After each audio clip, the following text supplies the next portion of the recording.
தலைநகரில் சுற்றித் திரிந்த வெளிநாட்டினரிடம் நடத்தப்பட்ட சோதனையில் 17 வெளிநாட்டினர் கைது செய்யப்பட்டுள்ளதாக கோலாலம்பூர் குடிநுழைவு துறை இயக்குநர் வான் முகமது சௌபி வான் யூசுப் தெரிவித்தார்.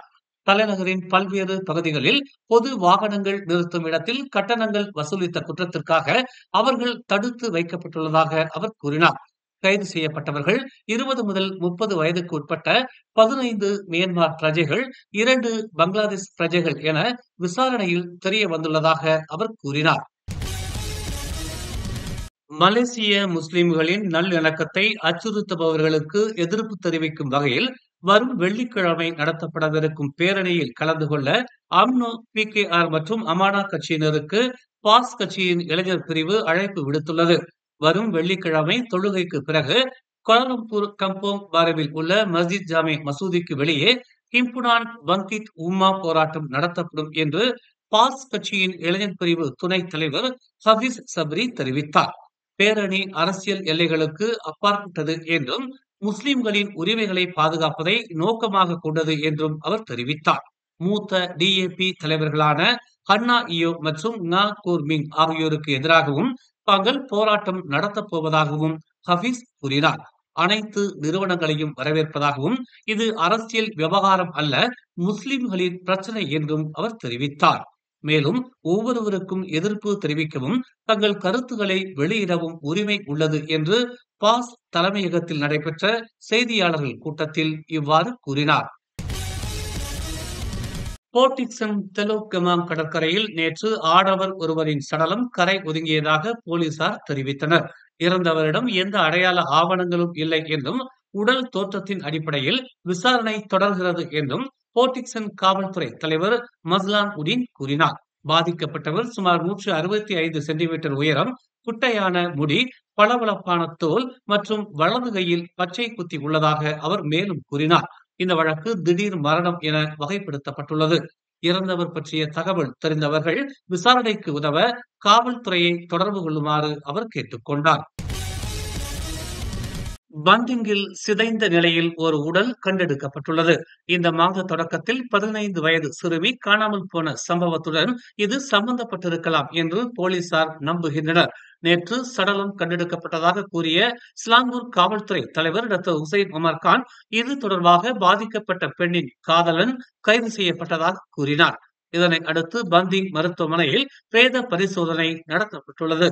தற்போது 16, 20 மற்றும் 51 வயதுடைய 3 சந்தேக நபர்கள் கைது செய்யப்பட்டு ஜனவரி 5ஆம் தேதி வரை விளக்க மறியலில் வைக்கப்பட்டுள்ளனர்.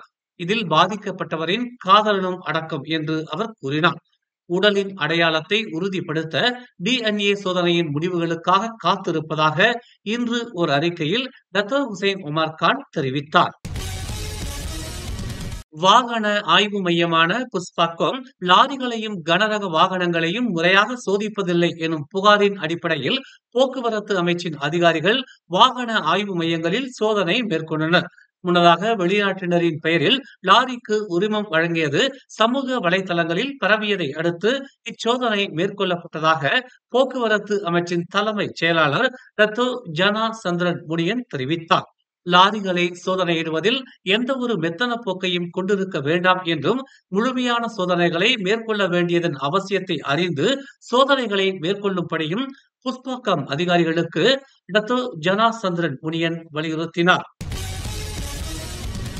ஜஹூர் 10 பகாட் பகுதியில் இயங்கி வந்த மாஹத் தவ்விஸ் அல் ஜஹாரி பாரிட் ரஜா எனும் சமய பள்ளியின் தங்கும் விடுதியில் இன்று காலை 8:30 மணி அளவில் ஏற்பட்ட தீ விபத்தில் அப்பள்ளி 70 விழுக்காடு முற்றாக எரிந்து நாசமாகியது. இன்று காலை 8:35 மணி அளவில் அவசர அழைப்பு கிடைக்கப் பெற்றதாகவும் 23 தீ அணைப்பு வீரர்கள் தீயை கட்டுப்படுத்த போராடியதாகவும் அயர் ஹித்தாம் மாவட்ட தீயணைப்பு ஆணையர் முகமது ஷாமின் முகமது சலீக்கின் தெரிவித்தார். காலை 9:18 மணி அளவில் தீயை முழுமையாக கட்டுப்படுத்தியதாகவும் இதுவரையில் எந்த ஒரு உயிர் சேதமும் ஏற்படவில்லை என உறுதிப்படுத்தப்பட்டுள்ளதாகவும் அவர் கூறினார். முகநூல் மூலமாக விளம்பரப்படுத்தப்பட்ட முதலீட்டில் சேமிப்பு பணத்தை செலுத்திய ஓய்வு பெற்ற 2 ஆசிரியர்கள் ஏமாற்றப்பட்டுள்ளதாக பகாங் மாநில காவல்துறை தலைவர் டதஸ்ரீ யஹாயா உஸ்மான் தெரிவித்துள்ளார். அதிகமான லாபம் பெறும்படியான விளம்பரத்தை நம்பி காப்பீடு திட்டத்தில் முதலீடு செய்வதாக சுமார் 40க்கும் மேற்பட்ட வங்கி கணக்குகளுக்கு பண பரிவர்த்தனைகளை செய்ததாகவும், முதலீட்டுக்கு பின்னர் ஒரு வாட்ஸ்அப் குழுவில் சேர்க்கப்பட்டதில் அதில் பலரும் முதலீடு செய்ததாக தெரிவிக்கப்பட்டதால் 22 லட்சம் வெள்ளியை முதலீடு செய்ததாகவும், முதலீட்டுக்கு பின்னர் சம்பந்தப்பட்ட வாட்ஸ்அப் குழு முடக்கப்பட்டதாகவும் பாதிக்கப்பட்ட 2 ஓய்வு பெற்ற ஆசிரியர்களும் காவல்துறையில் புகார் அளித்துள்ளனர். கோலாலம்பூர் நகராண்மை கழகமான டிபிகேயில் ஜின்ஜாங் உத்தாராவில் சட்டவிரோத வாகன நிறுத்தங்களுக்கு எதிராக அமலாக்க நடவடிக்கையை மேற்கொண்டுள்ளது. கெப்போங் மாவட்டத்தில் முறைசாரா வாகன நிறுத்துமிடங்களை அவர்கள் குறிவைத்து இச்சோதனையை மேற்கொண்டனர். முறையான வாகன நிறுத்தும் இடங்களை தடுக்க அல்லது தற்காலிக தடைகளை அமைத்து வாகன ஓட்டிகளிடமிருந்து பணம் பறிக்க சட்டவிரோத வாகன நிறுத்தங்கள் வழியமைக்கும் என்பதால் இந்நடவடிக்கை மேற்கொள்ளப்பட்டதாக தெரிவிக்கப்பட்டுள்ளது. இந்நிலையில் அமலாக்க குழுக்கள் சம்பந்தப்பட்ட அப்பகுதியில் போக்குவரத்து கோன்கள், டயர்கள், பெயிண்ட் வாளிகள் உட்பட பல தடுப்புகளை கைப்பற்றினர். கைப்பற்றப்பட்ட அனைத்து பொருட்களும் தமான் மிகாஜாவில் உள்ள ஜலான் லொம்போங் டிப்போவுக்கு அனுப்பப்பட்டன. நேற்று இரவு கோத்தபாருவிலிருந்து கோலத்திரங்கானு நோக்கி செல்லும் சாலையில் ஏற்பட்ட விபத்தில் 34 வயது ஆடவர் சம்பவ இடத்திலேயே உயிரிழந்தார். மேலும் 46 வயது ஆடவரும் 23 வயது மற்றொரு வாகன ஓட்டியும் பலத்த காயமடைந்ததாக செத்யூ மாவட்ட காவல்துறை தலைவர் உதவி ஆணையர் முகமது ஜைன் மாட்ரிஸ் தெரிவித்தார். 23 வயது இளைஞர் செலுத்திய வாகனம் கட்டுப்பாட்டை இழந்து மற்றொரு வாகனத்தை மோதியதில் இந்த விபத்து நிகழ்ந்திருப்பதாக முதற்கட்ட விசாரணையில் தெரிய வந்துள்ளது. விபத்தில் படுகாயம் அடைந்த இருவரையும் மேல் அதிக சிகிச்சைக்காக மருத்துவமனையில் அனுமதிக்கப்பட்டுள்ளதாகவும், உயிரிழந்தவரின் உடல் பிரேத பரிசோதனைக்கு கொண்டு செல்லப்பட்டுள்ளதாகவும் முகமது ஜெயின் மாட்ரிஸ் தெரிவித்தார். மேலும் செய்திகளை தெரிந்து கொள்ள தமிழ் மலர் நாளிதழை பாருங்கள்.